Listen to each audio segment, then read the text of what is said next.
déclencher l'immigration des pêcheurs qui, parce qu'ils ne peuvent plus pêcher, prennent la mer pour essayer d'aller en Occident.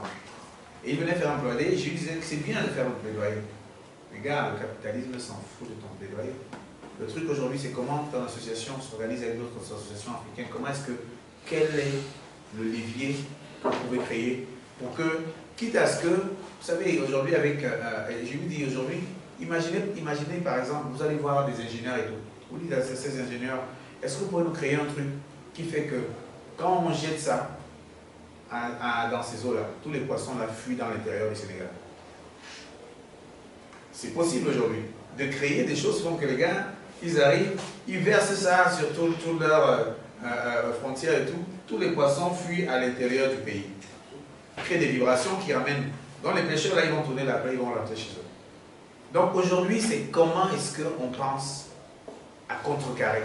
On supplie, on s'en fout, parce que ça ne sert à rien de venir faire plaidoyer. Oui, regardez, vous êtes en train encore de nous faire machin. Oui, mon gars, moi je m'en fous, j'ai besoin de toi d'attitude pour vivre avec mes gamins.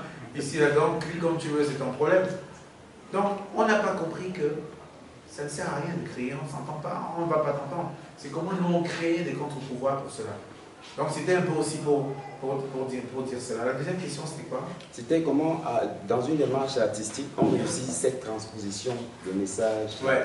Donc, moi c'est ce que j'essaie de faire en général, je l'expliquais au grand frère hier, c'est que je m'émancipe complètement de ce qui se fait et de ce qui ne se fait pas en termes d'art. C'est-à-dire, je me dis, la chance que nous avons en tant que créateurs, que nous sommes d'ailleurs tous, et que malheureusement le fait que nous ne le portions pas de manière assumée et consciente, que ceux, nous les artistes, qui le font de manière consciente, on nous pardonne le fait que, ah, c'est des artistes. Donc du coup, on a la liberté de nous habiller comme on veut, machin. Moi je me rappelle quand je suis descendu de l'avion de Macron, les papas commissaires là, qui nous attendaient à l'aéroport, quand ils regardaient comment ils étaient habillés, ils me faisaient signe, moi je voyais dans leurs yeux que, hé, le gars, s'il ne pouvait pas bien s'habiller. Je voyais ça dans leurs yeux, moi ça me faisait rire. Je disais, oui, je suis habillé comme toi, tu vois là. Tu vois, puis en train que le gars m'a dit, comment est-ce qu'il est habillé comme ça? Il ne pouvait même pas mettre une espèce de veste et tout. Et moi ça me fait rire. Mais on me le pardonne parce que je suis artiste. Donc je me dis, à partir du moment où on me le pardonne, ben, il faut que je distance. Ben, il faut que j'aille, je pousse encore plus loin dans mon couloir de liberté. Parce qu'il faut qu'on s'émancipe du standard. Et que si on s'émancipait du standard, dans notre quotidien, ce qu'on verrait dans la rue, on verrait des couleurs magnifiques, on entendrait des mots, des choses, des sons, parce que les gens seraient eux-mêmes. Comment on fait vivre notre singularité et notre identité. C'est vraiment toute ma démarche est là, et du coup, je ne mets aucune barrière. Je fais les choses juste.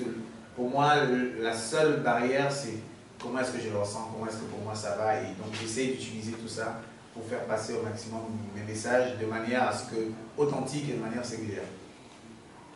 Alors, on aurait tellement aimé continuer avec vous, mais malheureusement, le temps nous tient à la gorge. 2 heures. Voilà. Vous allez pouvoir poser les questions à Big Bassi lors d'une séance d'interview, juste après la conférence de presse. Monsieur Big, un dernier mot.